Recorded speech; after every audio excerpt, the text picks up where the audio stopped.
Bonjour, dans cette vidéo, nous allons entamer les séries d'exercices concernant les circuits électriques et électroniques, dans lesquels nous allons utiliser les théorèmes généraux que nous avons déjà expliqués dans les différentes parties concernant ce cours. Alors, on va passer vers l'exercice. Donc là, l'exercice 1, donc déterminer l'intensité du courant qui circule dans la résistance R de chaque des circuits ici dessous en appliquant les lois de Kirchhoff, les théorèmes de Thévenin, théorème de Norton, la loi de Pouillet, le théorème de Millman et théorème de superposition. Donc là, dans chaque circuit, on va utiliser les 5 théorèmes ou bien les différents 5 lois utilisées ici qui sont appliquées afin de déterminer le circuit qui circule dans la résistance R. Alors on va copier ça, le circuit numéro 1 et on va utiliser la loi de Kirchhoff ou bien les lois de Kirchhoff. Les lois de Kirchhoff, donc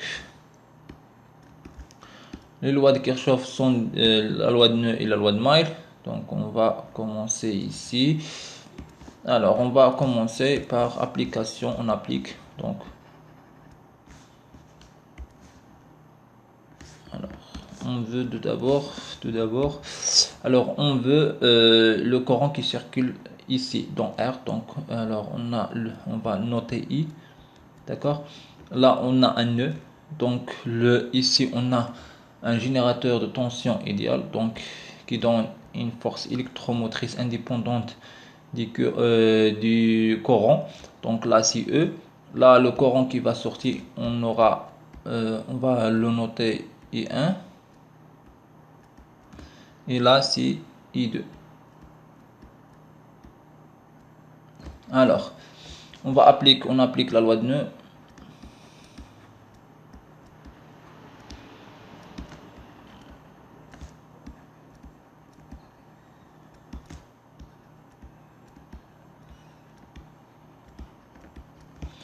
Alors, selon la loi de nœud, donc on a le I1 est égal à I2 plus I.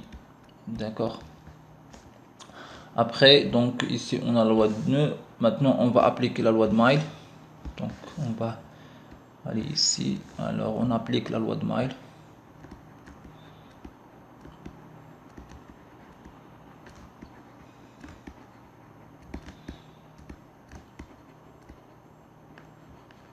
La loi de Maille. Alors, pour appliquer la loi de Maille, alors on doit choisir une maille. Donc là, tout d'abord, on va se concentrer sur la maille 1. Donc là, ici, donc la maille qui contient deux résistances R2R et la maille 2, donc qui contient le générateur R1 et R2. Donc on applique la loi de Maille. Pour appliquer la loi de Maille, euh, on doit attribuer le sens de la tension. Donc là, la tension, on a le courant qui passe ici, qui traverse le R dans son sens. Donc on adopte la convention récepteur. Donc la tension ici, UR, sera orientée comme ça. Et ici, la même chose, puisque le courant il traverse ici comme ça. Donc on a IR2. D'accord. Donc là, on applique la loi de Maille. Alors on va trouver que UR alors égal à U. Alors si on trouve UR moins UR2 est égal à 0. Là signifie on passe directement que UR est égal à UR2. Là signifie maintenant on va changer vers l'application de la loi d'Ohm. Donc là signifie que IR est égal à I2R2.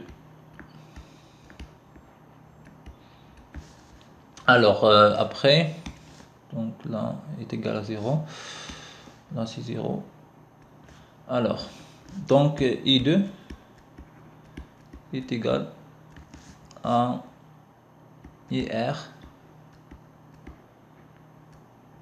sur, alors là sur R2. Après, on applique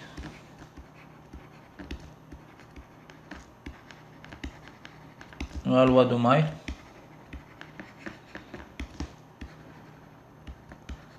Dans la maille 2.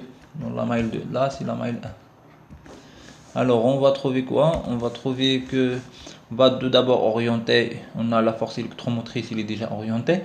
Donc, parce qu'on va adopter le sens ou bien la convention générateur. Donc là, concernant les résistances, donc convention récepteur. Donc là, on va trouver à la fin que E est égal à UR1 plus UR2. Voilà, donc ça signifie, donc on remplace les tensions entre les bandes des résistances par le courant fois la résistance, donc par l'application de la loi d'Ohm. Donc là, E est égal à quoi? Alors là, c'est R1, donc c'est R1 fois U1 plus I2 fois R2. On a I2 R2 est égal à UR. Donc là, c'est U1 R1 plus UR. Ça signifie que alors U1 est égal E moins ER sur R1. Maintenant, on va remplacer le I1 et I2 ici. Donc, on remplace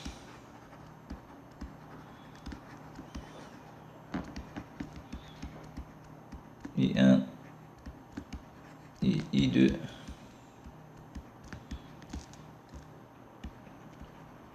dans la loi de nœud, dans la loi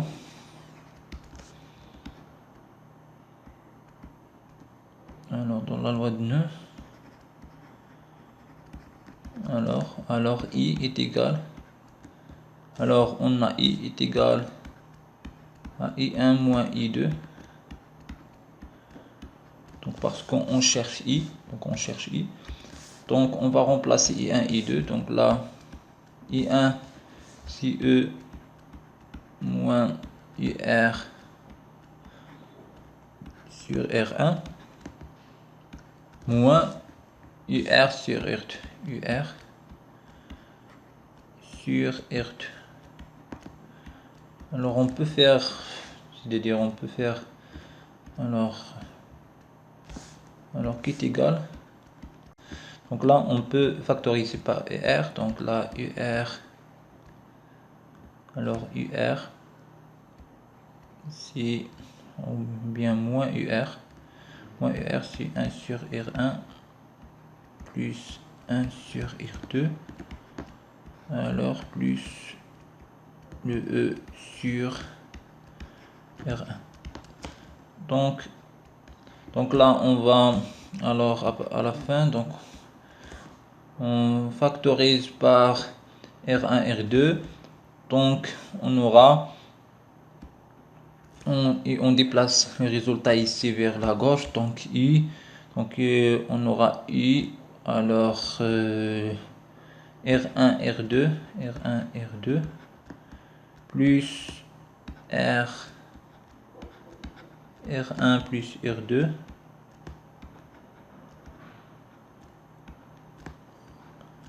est égal, donc égal à R2, là c'est R2 E sur R1, d'accord?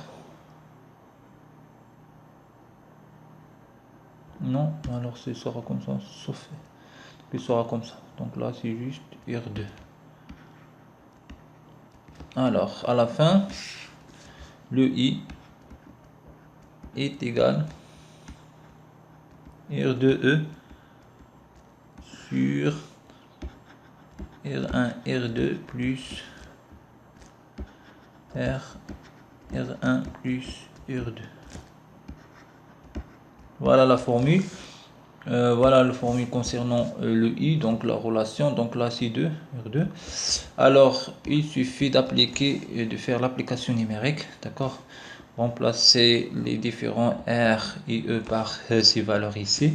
On va trouver une valeur, donc alors il sera, je pense, 4 sur 5 ampères. Donc là, l'utilisation de calculatrice, donc il va nous faciliter la tâche concernant ça. Donc attention, on doit faire l'application numérique, d'accord.